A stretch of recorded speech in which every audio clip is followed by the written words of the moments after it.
মুখ্যমন্ত্রী ডাক্তার মানিক সাহার বিরুদ্ধে বিস্ফোরক অভিযোগ করলেন বিধায়ক সুদীপ রায় বর্মণ। কদমতলায় গিয়ে প্রত্যেক মানুষকে জেহাদ ঘোষণা করার বার্তা দিলেন বিধায়ক সুদীপ। মুখ্যমন্ত্রীর বিরুদ্ধে বিস্ফোরক বক্তব্য শুনুন সুদীপ বর্মণ কি বলছেন কদমতলায় গিয়ে। থাকুন নিউজ ত্রিপুরা 1 চ্যানেলের সাথে।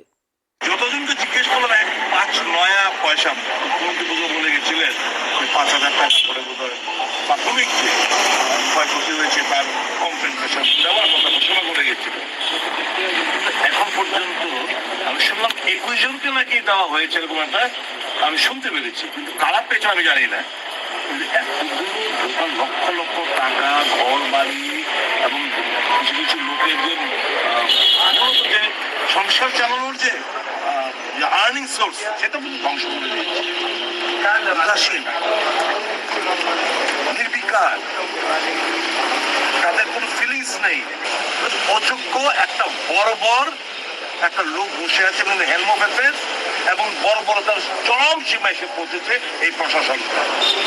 আর কি ভাষা অ্যাডজেক্টিভ কি আর বলতে পারি, এইভাবে তো চলতে দেওয়া যায় না।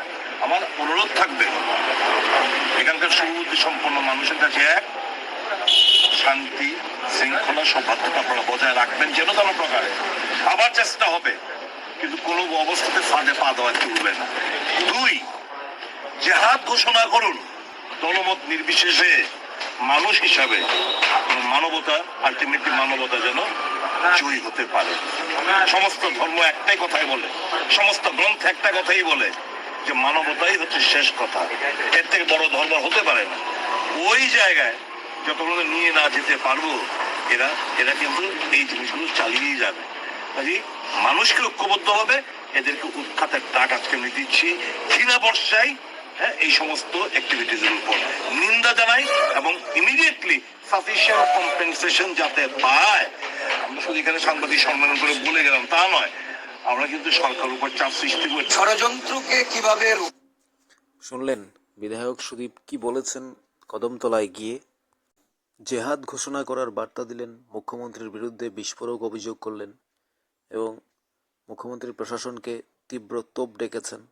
কদমতলার এই ঘটনা বা রাজ্যের এই পরিস্থিতির জন্য দায়ী মুখ্যমন্ত্রীর প্রশাসন, সে নিয়ে অভিযোগ করেছেন বিধায়ক সুদীপ বর্মণ। বন্যার যে পরিস্থিতি, ক্ষয়ক্ষতি হয়েছে, কিংবা এ রাজ্যে যে ধরনের যে হিন্দু মুসলিমের মধ্যে একটা উত্তেজনাকর পরিস্থিতির সৃষ্টি হয়েছে, সেখানে মানুষের যে ক্ষতি হয়েছে সে ক্ষতিপূরণ দেয়নি বলে বিস্ফোরক অভিযোগ করেছেন সুদীপ রায় বর্মণ। আপনাদের কি মনে হচ্ছে? মাননীয় মুখ্যমন্ত্রী কিংবা তার প্রশাসনকে অযোগ্য বলেছেন সুদীপ রায় বর্মণ। আপনাদের কি মনে হয়, রাজ্য কি চলছে নাকি চলছে না? তাহলে সুদীপ রায় বর্মণের এই অভিযোগটা ঠিক নাকি ঠিক না? আপনাদের কি মনে হয় জানাবেন কমেন্টস বক্সে।